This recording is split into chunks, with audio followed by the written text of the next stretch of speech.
Hola, hola, hola. Sí, ¿cómo están? Buenos días, hermanos, que el Señor les bendiga. Qué gusto poder encontrarnos nuevamente esta mañana con un solo propósito. Lo decía nuestro hermano Eduardo, no hemos venido a nada distinto que no sea a dar la gloria a Dios en la persona de Cristo. Y Él es el que nos convoca, el que nos ha traído para que podamos tener este tiempo especial con Él, por Él y para Él. Quiero invitarles a que abramos nuestras Biblias. En primer lugar, por favor, en el Evangelio de Lucas, capítulo 9. Vamos a abrir, por favor, todas nuestras Biblias en el Evangelio de Lucas, capítulo 9. Vamos a dar lectura a una porción cortita, comprendida entre los versículos 43 y 45. Por favor, conforme lo van encontrando, les invito a que nos pongamos de pie en reverencia a la palabra del Señor. Evangelio de Lucas, capítulo 9, versículos del 43 al 45. Les invito, por favor, a que me sigan con la mirada.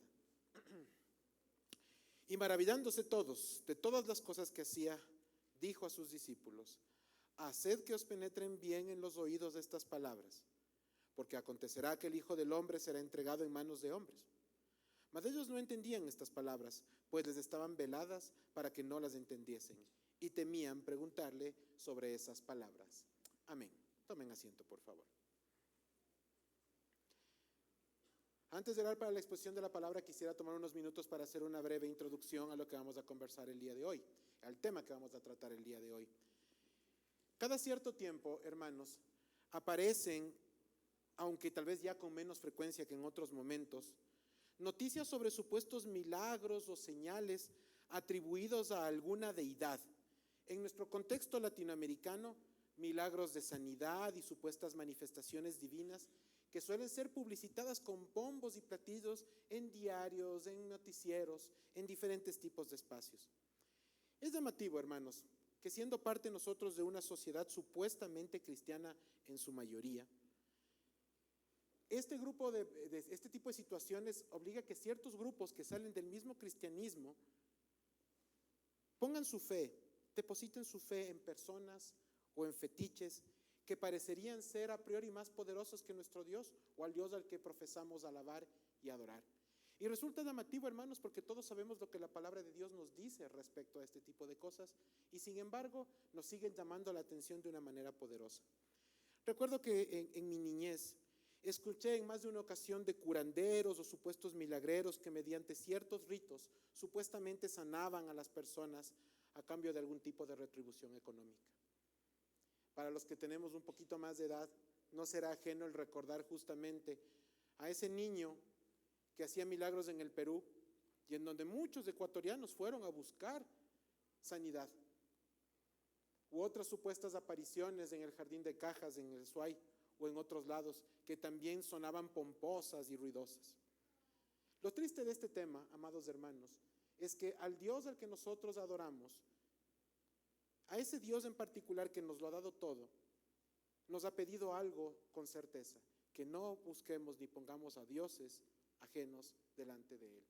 Y sin embargo, apenas aparece alguna supuesta señal milagrosa, lo primero que hacemos es correr a postrarnos delante de esas personas o de esas circunstancias.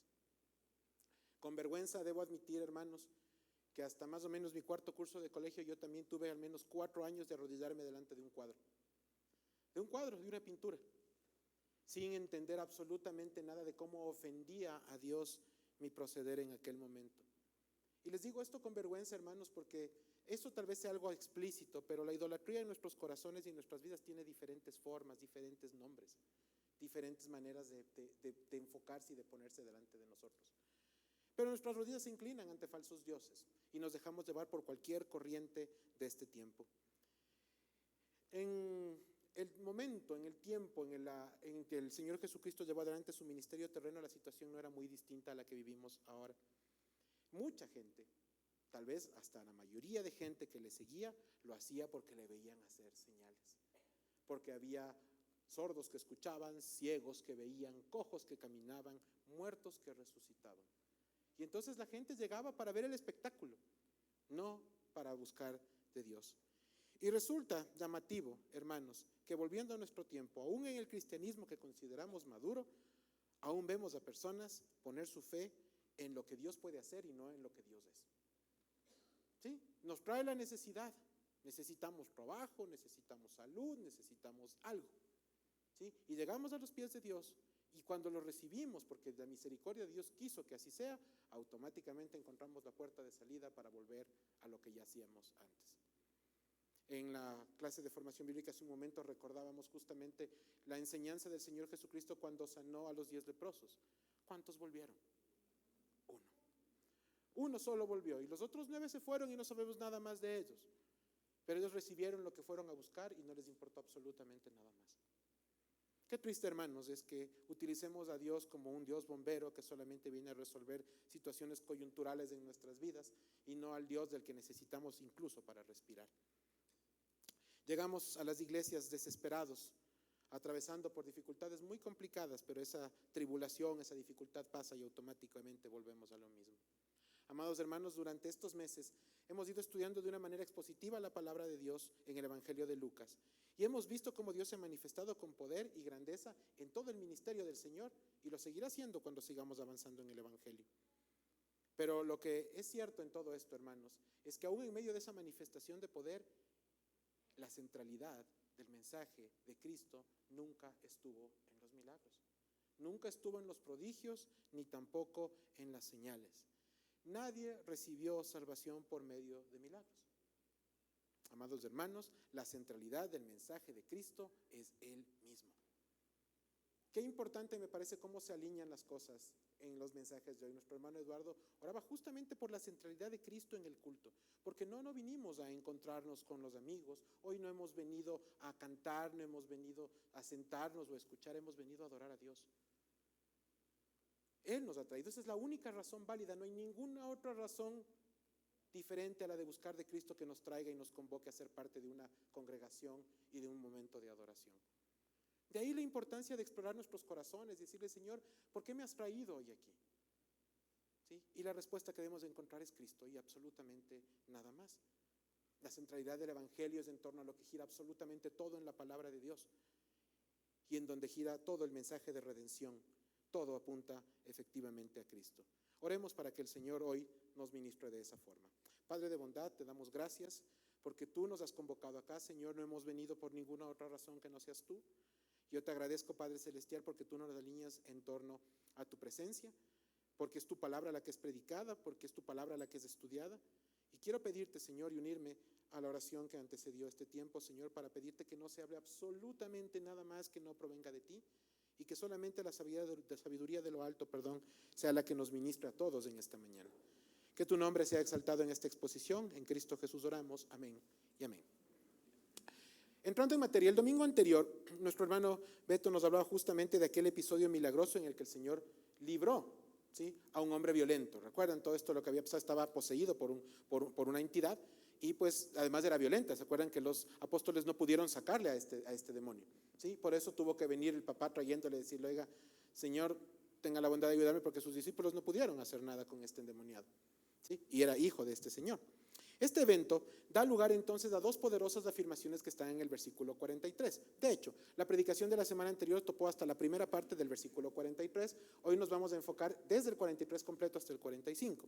¿Cuáles son esas dos afirmaciones? Versículo 43. Y todos se admiraban de la grandeza de Dios, y maravillándose todos de estas cosas o de las cosas que hacía, dijo a sus discípulos. Y me quedo ahí un segundito. Primera afirmación importante: todos admiraban la grandeza de Dios. Esto es interesante. Si bien la mayoría de testigos eran judíos, no todos lo eran. Sin embargo, se reconocía que Dios estaba obrando debido a la grandeza de sus acontecimientos, ¿sí? Sabemos que había una facción de los fariseos fundamentalmente que pensaba que estas cosas también podían venir de Satanás. Pero nosotros sabemos que Satanás tiene ciertas cualidades, pero definitivamente ningún poder como el de Dios. Lo que estábamos viendo era una manifestación y un cumplimiento profético. Cuando nosotros vamos hacia el Antiguo Testamento, el libro del profeta Isaías, capítulo 35, versículos del 4 a 6, sobre el Mesías nos dice: Decídalos de corazón apocado, esforzaos, no temáis. He aquí que vuestro Dios viene con retribución, con pago. Dios mismo vendrá y os salvará. Entonces los ojos de los ciegos serán abiertos y los oídos de los sordos se abrirán. Entonces el cojo saltará como un ciervo y cantará la lengua del mudo. porque aguas serán cavadas en el desierto y torrentes en la soledad. ¿Sí? Mencionábamos también hace un momento, y es importante recordarlo ahora, que hace unas semanas predicábamos justamente de Juan el Bautista enviando a algunos de los suyos a preguntarle a Jesús, oye, pregúntale a Jesús si él mismo es la persona a quien estábamos esperando, si eres el Mesías o si debemos de esperar a alguien más. Jesús le responde, como yo les decía hace un instante, no con un sencillo sí, díganle a Juan que yo soy, así que tranquilos. No le dice eso. Les manda a las mismas personas y les dicen, díganle a Juan que los ciegos ven, que los sordos escuchan, que los cojos caminan. En otras palabras, estaba mentando a esta porción de la profecía del Mesías para que Juan entendiera que él era el Mesías que había de venir, por si alguna duda quedaba. Entonces vemos que la gente que se maravillaba por el poder de Dios lo hacía no de la nada, sino que Dios ya estaba obrando para mostrar la característica mesiánica de Cristo. ¿Sí? Cristo es el Mesías. Como ya hemos visto, estos prodigios no solamente cumplían esto, sino otras porciones bíblicas más, pero el objetivo realmente era señalar a él como el Mesías, no simplemente el tema de que pueda hacer milagros y nada más de una manera vacía. Reflexionábamos también hace un momento que hay muchas personas que no son cristianas que también reciben milagros. De ahí la importancia de que entendamos que los milagros no otorgan salvación. ¿Sí? Los milagros son una gracia, una dádiva de Dios en la vida de la gente. Y damos gracias por eso. Seguramente todos aquí podemos levantar la mano para testificar de algún milagro en nuestras vidas. Es verdad. Pero lo importante, lo verdaderamente importante no está en el milagro, sino en el Dios que lo orquestó. Y el propósito que Él tenía para ese milagro o para no darnos ese milagro en nuestras vidas en determinados momentos. Porque ese es Dios, obrando en total autoridad. Segunda frase importante del versículo 43. Y maravillándose de todas las cosas que hacía. Maravillándose, la gente se maravillaba. El término griego para hablar de maravillarse en este caso es ekplesó. El ekplesó denotaba no solamente maravillarse, sino hacerlo bajo una connotación de asombro. ¿Sí? Algo profundo, no era algo que solamente te llamaba la atención, sino que realmente te sorprendía al punto de estremecerte profundamente.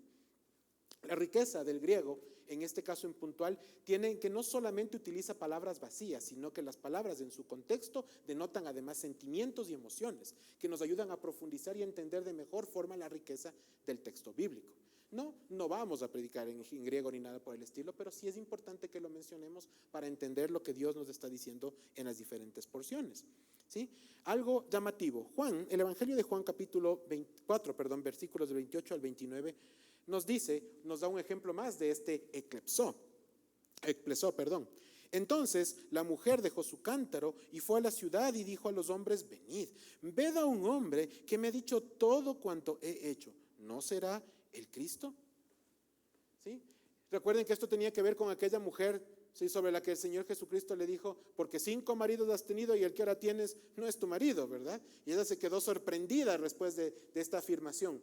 Y tan sorprendida fue que la palabra que se utiliza efectivamente es este ekplesó, que salió corriendo y fue al pueblo y les dijo, vengan a ver, este debe ser el Cristo, me ha dicho todo lo que he hecho, lo que soy es fantástico. Y de efecto la gente vino y también escuchó a lo que Jesús tenía que decir, ¿verdad? Porque Jesús utilizó este espacio justamente para poder predicar el mensaje del Evangelio. Me parece espectacular cómo Dios obra en la vida de las personas y no de una manera tibia, no de una manera suave, sino de una manera profunda, de una manera efectiva. Amigos, ¿a cuántos de nosotros el Señor no nos ha llevado a sus pies en medio de lágrimas y de arrepentimiento doloroso? ¿A cuántos no nos ha tocado al punto de ponernos en el piso y de encontrarnos humillados completamente ante su presencia? Amados hermanos, es vital que como hijos de Dios aprendamos a derramarnos delante de Él. A derramarnos porque nosotros no tenemos que convencerle a Dios de nada. No estamos aquí para parecer fuertes ni parecer mejores que otros. No, estamos aquí para que Cristo nos mire como lo que somos, porque además Él nos puede ver hasta en lo más profundo de nuestro ser. No perdamos nuestro tiempo tratando de vender una persona que no somos delante de Dios. Por el contrario, si nosotros reconocemos lo que verdaderamente somos, hallaremos consuelo en el arrepentimiento genuino y en el perdón de Dios. Entonces, Jesús hablaba de muchas cosas y estaba muy claro en lo que sucedía a su alrededor. Pero no solo tenía conciencia del presente, sino también de lo que había de suceder en el futuro.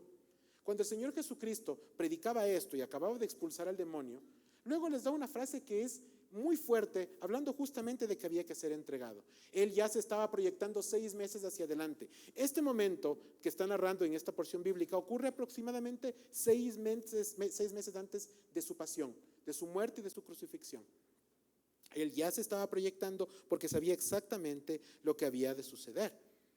Él está diciéndoles a sus apóstoles que no solamente hay que fijarnos en los milagros, sino que había de fijarnos en la enseñanza y en las cosas que habían de suceder. Para los discípulos esto es extremadamente llamativo. Vamos a ver el versículo 44. Haced, dice el Señor Jesús, que os penetren bien en los oídos de estas palabras, porque acontecerá que el Hijo del Hombre será entregado en manos de hombres. Hermanos, el Señor Jesucristo hace una invitación a sus discípulos de ese tiempo, que es una invitación para nosotros también en el aquí y en el ahora. ¿Sí? No, como les dije, hemos sido llamados hoy para adorar al Señor, para buscar de Cristo, para escuchar su palabra.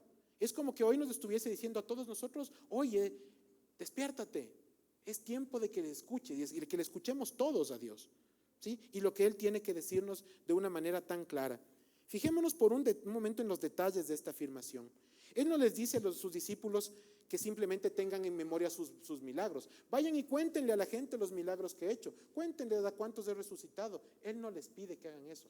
Les pide que escuchen con atención la palabra que iba a decir. ¿Sí? No les pidió documentar los milagros, sino documentar lo que Él iba a mencionar. Y entonces el Señor les pide que se centren en las palabras que estaba diciendo. La palabra en la Reina Valera 60 que acabo de leer ahorita dice que penetren esta predicación, no es lo que Él iba a decir. Busqué unas 2 o 3 versiones más para que entendamos la riqueza de lo que está diciendo. La Nueva Versión Internacional dice: presten mucha atención a lo que les voy a decir, algo más sencillo de entender. La traducción de la Biblia hispanoamericana dice: escúchenme bien y no olviden esto. Sin embargo, las versiones que más me impactaron en cuanto a la profundidad de lo que Él iba a decir están en las traducciones siríacas y arábigas, que son muy, muy claras. Dejad que se hundan en vuestro corazón estas palabras. ¿Sí? No es solamente: oye, por favor, hazme atención, sino dejen que esto que les voy a decir se penetre en lo más profundo, que se hunda en esos corazones de carne, al punto que no pueda salir y que haga semilla y que brote para dar buen fruto ahí adentro. ¿Sí? Y entonces uno dice: wow, lo que el Señor iba a decir realmente era importante, porque me está pidiendo que yo lo atesore en el corazón de una manera tan profunda. Hay una orden del Señor respecto a esto, y Él envía a la gente a ser intencional, a poner atención, al punto en que su palabra no solo se quede en ese momento, sino que tenga una trascendencia futura además, con más cosas que había que decir y entender y meditar sobre ella. Esta frase va mucho más allá de algo momentáneo. Es un ejemplo claro de la afirmación que hicimos al inicio de este mensaje. La centralidad de la obra de Cristo no descansa en sus milagros y señales, sino en la integridad, pureza y poder de su evangelio, en su palabra. Eso es todo lo que tenemos que recordar. Lo demás es para gloria y honra del Señor, pero su palabra trae salvación. Entonces, ¿sí? En la parte B del versículo 44 nos da espacio a esta afirmación importantísima: porque acontecerá que el Hijo del Hombre será entregado en manos de hombres. Este pasaje tiene sendos paralelos en los evangelios sinópticos, en Mateo y en Marcos. Por ejemplo, en el evangelio de Mateo capítulo 17 está en la parte del versículo 22b y 23. El Hijo del Hombre, dijo el Señor Jesucristo, va a ser entregado a hombres que lo matarán, pero al tercer día resucitará. Poquito más abajo en Marcos capítulo 9, 31, versículo 31. Porque estaba dedicado a instruir a sus discípulos. Les explicaba que el Hijo del Hombre iba a ser entregado a hombres que lo matarían y al tercer día resucitaría. Entonces, hermanos, los evangelios sinópticos nos ayudan a poner en paralelo las cosas de tal manera que podamos abordar la riqueza de lo que el Señor hizo o dijo en un momento determinado. No hay duda, hermanos, de que esta afirmación es muy clara para todos nosotros. Y es clara para todos nosotros por la obra del Espíritu Santo en nuestras vidas. ¿Sí? No es que ustedes o yo o todos en conjunto somos más inteligentes que las personas que escuchaban eso en aquel tiempo o que los mismos discípulos. Para nada. Por el contrario, somos igual, tal vez entendemos menos, pero la obra del Espíritu Santo marca una diferencia en la vida de los creyentes. Y el Espíritu Santo es el que ahora nos permite entender la palabra cuando la abrimos, y para nosotros entender todo esto se vuelve relativamente sencillo. Por eso todos sabemos a lo que el Señor se refería, todos sabemos lo que estaba sucediendo y lo que iba a suceder después. Eso es don de Dios y me alegra entrañablemente que así sea. Pero, hermanos, el punto aquí es que no pensemos nosotros que porque entendemos ciertas cosas de la revelación bíblica nos hemos vuelto más santos o menos pecadores, porque ninguna de las dos cosas son verdad. ¿Sí? El asunto es que la necesidad de Dios que tenemos nosotros es la misma que han tenido los seres humanos que nos han precedido a lo largo de toda la historia. Todos necesitamos de Dios en nuestras vidas, absolutamente todos.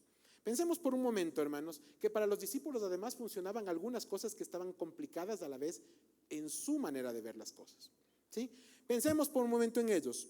Por un momento, la visión que ellos tuvieron al ser testigos de una serie interminable de milagros y señales, además de escucharle enseñar con autoridad a Dios y al Señor Jesucristo, de una manera tan cercana y personal, les tenía con una visión que iba mucho más allá, que era más bien mucho más corta. Ellos pensaban que había situaciones muy puntuales que habrían de pasar en el corto plazo. No estaban pensando que la obra de Cristo se iba a cumplir milenios después, o iba a seguirse cumpliendo milenios después.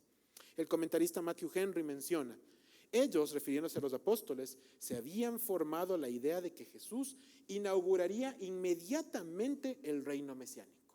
¿Sí? Ellos pensaban que ya vino el reino de los cielos, se ha acercado, entonces ahora sí Jesús en cualquier momento nos da la señal y las huestes se nos unirán y vamos a liberarnos del imperio romano y vamos a promulgar al mundo entero que tú eres el Señor y que los judíos somos el pueblo escogido de Dios. Esa es la mentalidad que tenían los apóstoles en aquel momento. Estaban esperando en el corto plazo. ¿No les suena familiar? ¿Acaso nosotros no esperamos en el corto plazo también?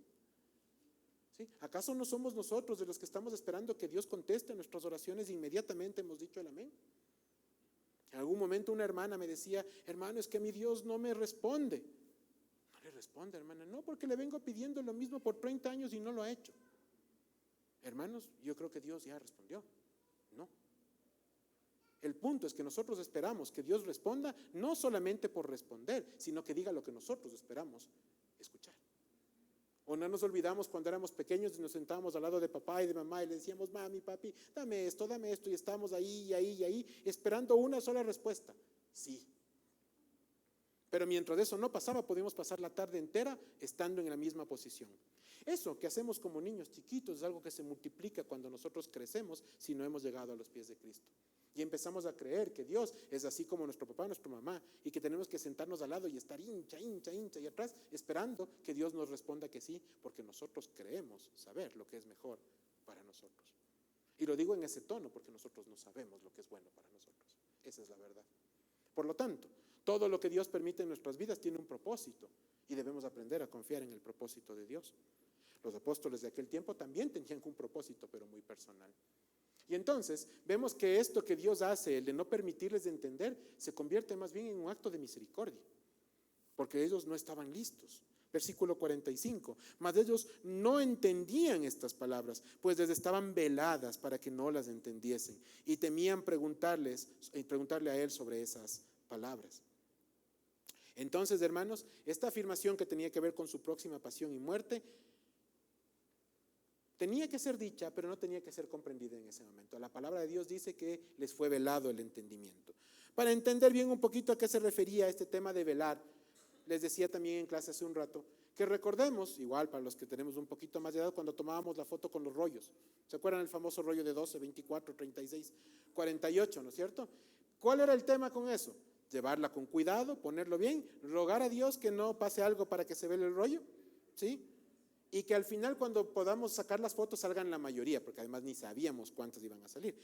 Ahí éramos más prolijos, ¿verdad? Nos tomábamos las fotos con mucha más tranquilidad. Ahora con los teléfonos uno se quita, pone, borra y demás. Pero en ese tiempo no era así.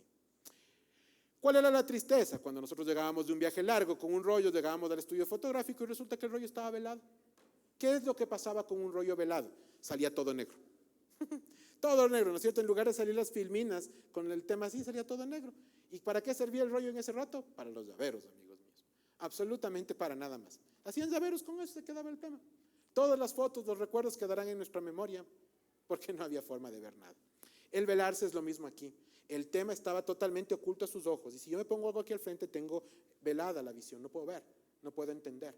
Y eso es algo que había pasado, pero Dios lo permitió de una manera consciente, como lo dije hace un momento. Y hoy quisiera precisar en este momento por qué. Número uno, ya de manera puntual, como les dije al principio, ellos no habían entendido el ministerio y la obra de Cristo de una manera total hasta ese instante.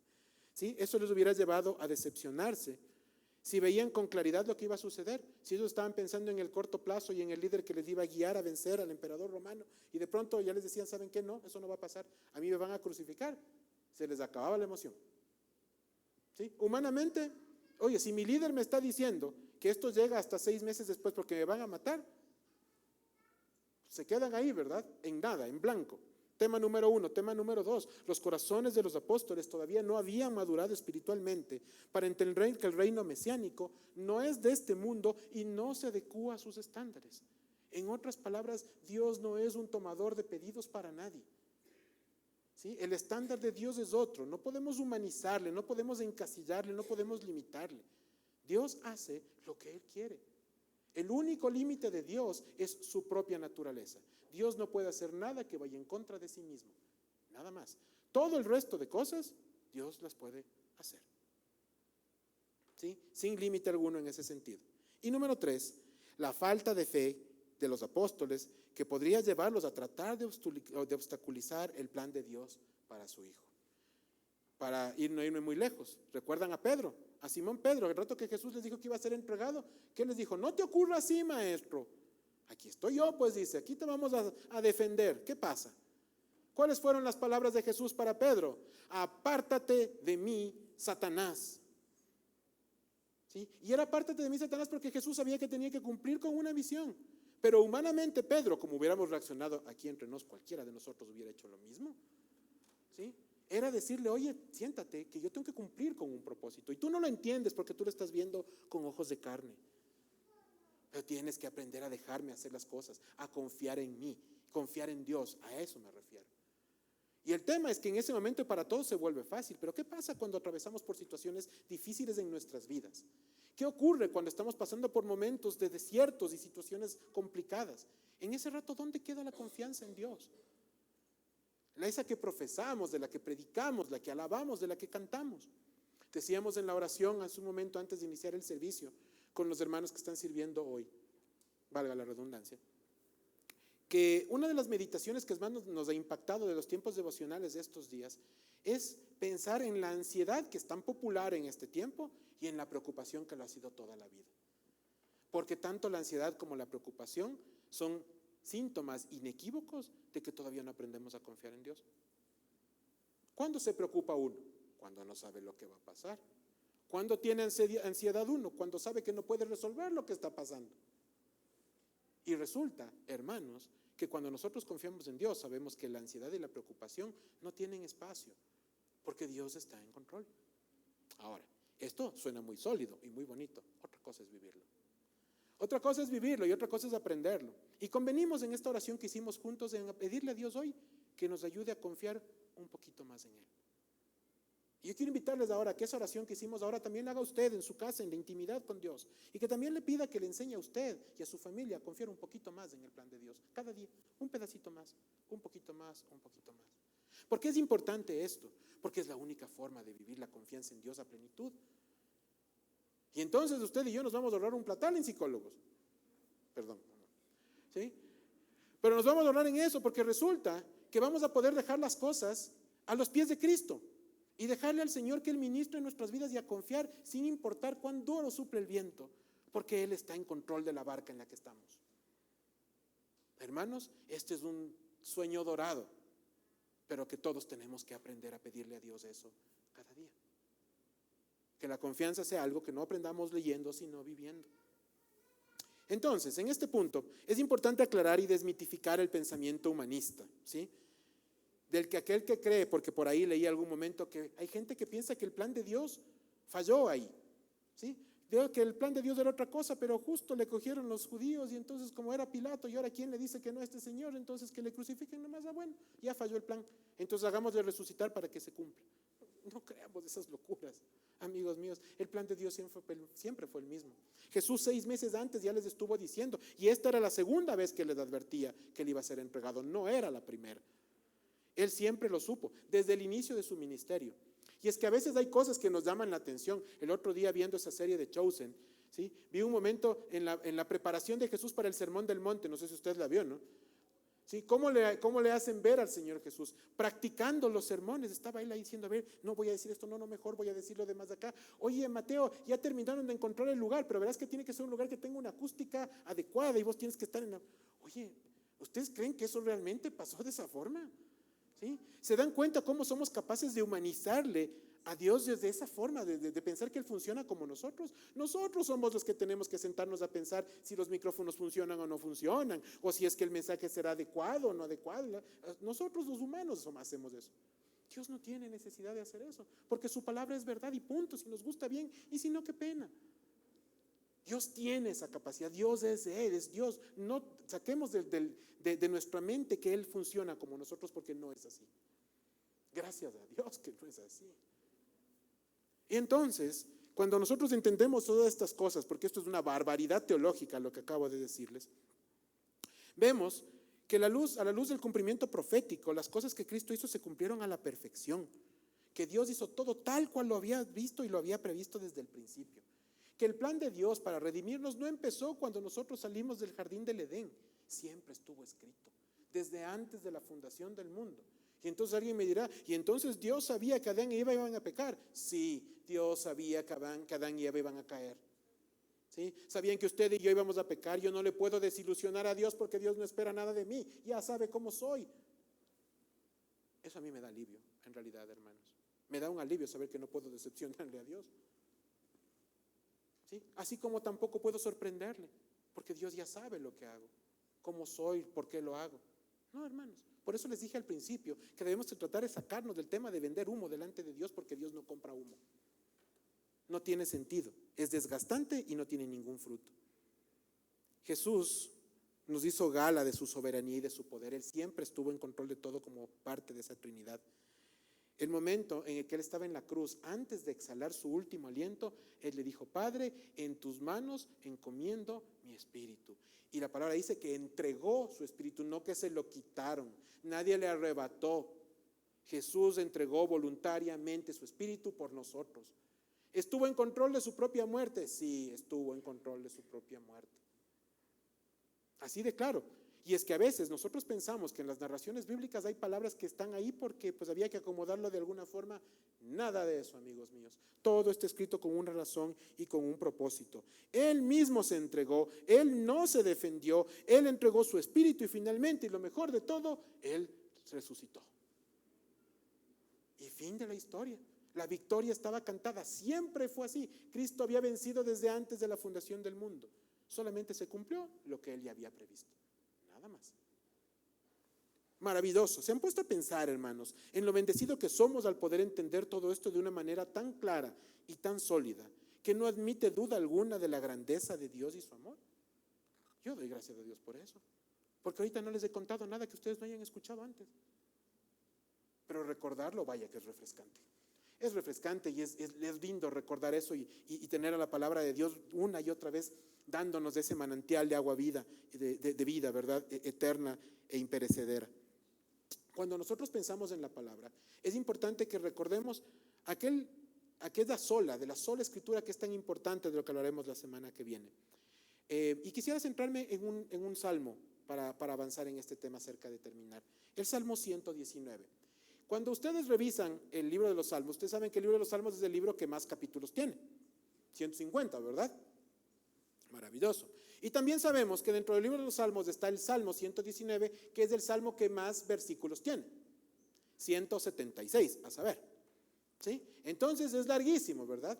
¿Cuál es el tema central del Salmo 119? Si ustedes abren sus Biblias ahora, como dice Beta, me encanta oír cuando las hojas están pasando, ¿sí? Me gusta mucho eso, porque vemos que el Salmo, ubican el Salmo 119 en el centro de la Biblia prácticamente, y se van a encontrar con un título lindo. Los que tienen al menos Reina Valera van a encontrarse con un título bonito, ¿sí? Que tiene que ver con ¿qué? ¿Con qué, perdón? La excelencia, dicen, ¿no es cierto? ¿Sí? De la palabra. Y si ustedes van avanzando en los otros subtítulos que tienen en el resto del Salmo 119, se van a dar cuenta de que todos esos títulos y subtítulos tienen que ver con la palabra de Dios. En otras palabras, el gran tema de esto es la autoridad de la palabra, ¿sí? Dios dedica un capítulo completo, ¿sí?, el más largo de todos, a recordarnos la centralidad de la palabra de Dios como el eje fundamental de lo que nosotros estábamos entendiendo, estudiando y haciendo. ¿Sí? Hacia allá apuntaba absolutamente todo. Versículos muy populares del capítulo 119 de los Salmos. Versículo 105: lámpara es a mis pies tu palabra y lumbrera a mi camino. Versículo número 11: en mi corazón he guardado tus dichos para no pecar contra ti. Versículo número 1: bienaventurados los perfectos de camino, los que andan en la ley de Jehová. Y podría pasarme el resto del mensaje de hoy mencionando porciones de acá. Y podríamos predicar muchísimo respecto al Salmo 119. El príncipe de los predicadores, como le decían al señor Charles Spurgeon, inició una obra que no logró terminar, pero que se logró terminar con el trabajo de varios eruditos de nuestro tiempo: el Tesoro de David. El Tesoro de David es un estudio exhaustivo del libro de los Salmos. ¿Saben ustedes cuántas hojas le dedicó el señor Spurgeon al estudio del Salmo 119? De los 176 versículos del Salmo 119, 860 hojas. 860 hojas para desmenuzar y profundizar y sumergirnos en la riqueza de un mensaje que es sencillo y que no podemos olvidar: la centralidad de la palabra, la autoridad de la palabra de Dios. Por eso nosotros defendemos la sola escritura. Si está en la Biblia, yo te creo. Si no está, no importa qué bonito suene, no te voy a creer. Y esos son los asuntos de fe, hermanos. La palabra de Dios es maravillosa. La palabra de Dios tiene un objetivo: revelar a Dios. Apunta hacia Cristo, hacia la salvación que nos trae. Eso es algo que no podemos olvidar nunca. Si eso está claro en nuestras vidas, todo el estudio que hagamos de la palabra va a apuntar hacia Él sin lugar a dudas. Y entonces, hermanos, para ir concluyendo, ¿en cuántas ocasiones no hemos sido nosotros también como la gente que seguía al Señor solamente por lo que hace en lugar de por lo que Él es? Nos ha pasado, a mí me ha pasado, yo debo admitir eso delante de ustedes y del Señor. Si el Señor nos ha dejado o nos ha dicho que la centralidad de su ministerio está en su evangelio, entonces, ¿por qué no recurrimos directamente a su palabra para buscar de Él? ¿Por qué decidimos transitar solos por las dificultades de la vida? ¿Por qué vivimos ansiosos y preocupados? ¿Dónde queda esta maravillosa y poderosa enseñanza cuando las papas queman? Como dice o se dice coloquialmente. Cuando la palabra de Dios hoy, hermanos, está al alcance de todos nosotros. Solo tenemos que abrirla, solo tenemos que estudiarla. Y aprovecho, hermanos, si alguien de aquí tal vez no tiene una Biblia por la razón que sea, al final del culto, acérquese con nuestros hermanos diáconos, con Eduardo, con Flavito, conmigo, díganos en cualquier rato. Avísenos y con muchísimo gusto le vamos a obsequiar una Biblia. Con muchísimo gusto. Porque no puede faltar la palabra de Dios en la vida de un creyente. Y no hay ya ninguna excusa ni ninguna razón para que usted no la tenga, para que usted no la lea, para que usted no la estudie. Hermanos, es vital, es necesario para la vida del creyente que podamos hacerlo de esta forma. Estamos a pocos días de celebrar un aniversario más de la Reforma Protestante. Y es importante recordar, como les dije hace un momento, la sola Escritura.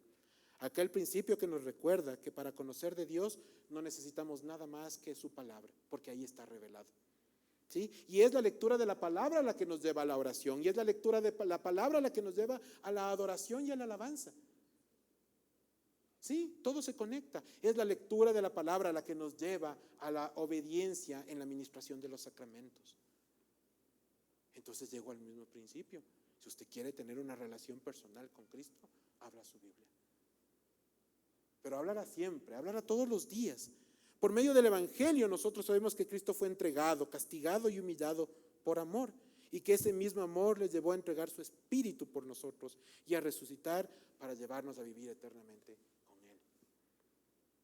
Quiero invitarle a hacer un cambio en su vida, mi amado hermano, mi amada hermana, a que la lectura de la palabra y el estudio de esa palabra sean algo tan básico como desayunar, como almorzar, como tomar una ducha, como cualquier actividad cotidiana que usted realice, que se vuelva parte de su día a día. Hermanos, si ustedes han encontrado tiempos para muchas otras actividades en su vida que pueden estar muy bien, Encuentre un tiempo para la palabra de Dios. A mí me ha llamado la atención que de un tiempo a esta parte, la app de la Biblia, esa app que tenemos la mayoría de nosotros de la empresa YouVersion, cada vez que uno hace el devocional, más o menos en la noche llega un mensajito que te dice, hoy es al otro día has abierto tu Biblia, qué bendición, y te lo recuerda una y otra vez. Eso es reciente, antes no lo hacía. No lo hacía la Biblia, no digo que no habría la palabra. ¿Sí? Es llamativo esto, hermanos, porque yo siento que esto no pasa porque sí. Seguramente es precisamente porque hay muchas descargas de esta app. Yo me acuerdo que hace un tiempo celebramos el 1.000.000 de descargas de esa app, ¿sí? Pero que después, no sé si se volvió a abrir. O sea, sí se descargaron, pero usan. Sí tienen Biblias, las abren, ¿sí? Porque no se trata de tener para nada, sino de que sirvan realmente para su propósito. Las cosas como tal no tienen naturaleza. Lo que nosotros hacemos con ellas determina la naturaleza que tienen, ¿sí? Yo recordaba que en la casa de mis abuelitos había un pedestal grande, bonito, de madera, con una Biblia grandota, todo color, abierta en el Salmo 23. ¿Sí? Ahí estaba esa Biblia, que por cierto ahorita ya no sé ni dónde estará. Pero la tenían ahí y poco menos uno tenía que pasar arrodillándose al frente del pedestal con el libro, ¿verdad? Amigos, eso es tinta y papel. No importa, lo que esté escrito es lo que importa. Y que yo la estudie es lo que interesa. Y que yo la viva y la practique es lo que le da valor. Cualquier cosa fuera de eso es palabra muerta. Y ni usted ni yo estamos aquí para perder el tiempo. Pero la palabra de Dios, cuando se usa de la manera adecuada, déjeme decirle, amado hermano, amada hermana, va a transformar su vida, va a transformar su entendimiento, va a renovarlo, le va a hacer distinto, distinta, le va a hacer, no mejor, le va a hacer más parecido a Cristo. Y cuando eso pase, amados hermanos, Dios me dé vida y salud para ver a Cristo obrando en la vida de todos ustedes, porque me regocijaré junto a sus corazones por la obra de Dios en sus vidas. Y mientras eso va pasando, yo quiero invitarle no solamente a que lea su Biblia todos los días y que la estudie, sino además a orar por las personas que están a su alrededor, aquí y ahora, por quienes van a ver este mensaje, para que hagan lo mismo que les estoy invitando a hacer a ustedes. Es decir, que oremos para que mi hermano y mi hermana que está sentado ahí al lado mío no flaquee, sino que siga abriendo su Biblia diariamente y que vuelva de esa actividad una costumbre sana, necesaria e imprescindible para su día a día. Que no pongamos un pie fuera de casa sin haber meditado en Dios, sin haber orado, sin haber buscado su voluntad y su rostro. Porque hay de nosotros cuando tratamos de vivir a nuestra manera. Hermanos, estas dos peticiones son cariñosas invitaciones para que su vida y la mía puedan ser distintas. Yo también le pido que ore por mí. También flaqueo como cualquiera de ustedes. Pero, nuestro Dios, que es vasto en gracia y en misericordia, está tendiéndonos la mano una vez más. No desperdiciemos de esa mano tendida para todos nosotros hoy. Y si es que de pronto usted también dice, yo quiero, pero no sé por dónde empezar, nuevamente, con los hermanos que están acá, está nuestro hermano Beto, está Eduardo, Flavito está por acá, ¿dónde está Flavito? Acá está Flavito, estoy yo, los responsables de ministerios estamos para servirles. Con muchísimo gusto les podemos orientar por dónde empezar. Lo importante, amados hermanos, es hacer la decisión. Que la palabra de Dios transforme su vida, la mía y la de esta congregación siempre. Amén. Oremos. Padre de gloria, gracias por esta mañana. Gracias, Señor, porque nos has dejado claro, Padre Celestial, que la centralidad de tu mensaje es del Evangelio, Señor. Es tu palabra. Que podemos conocerte, que podemos encontrarte, que podemos vivir por medio de esa palabra que nos has dejado, Señor, y que no deja de transformar nuestros corazones y humillarnos, Señor, para llegar incluso al piso, Padre, reconociendo tu grandeza y nuestra pequeñez. Gracias, Padre Celestial, por darnos tu palabra, y gracias, Padre Celestial, por darnos la libertad para poder abrirla. Ayúdanos a que no desperdiciemos ni un minuto más sin hacerlo, y que nuestras vidas puedan ser transformadas por el poder de tu amor. En Cristo Jesús oramos con gratitud. Amén y amén. Que Dios les bendiga, hermanos.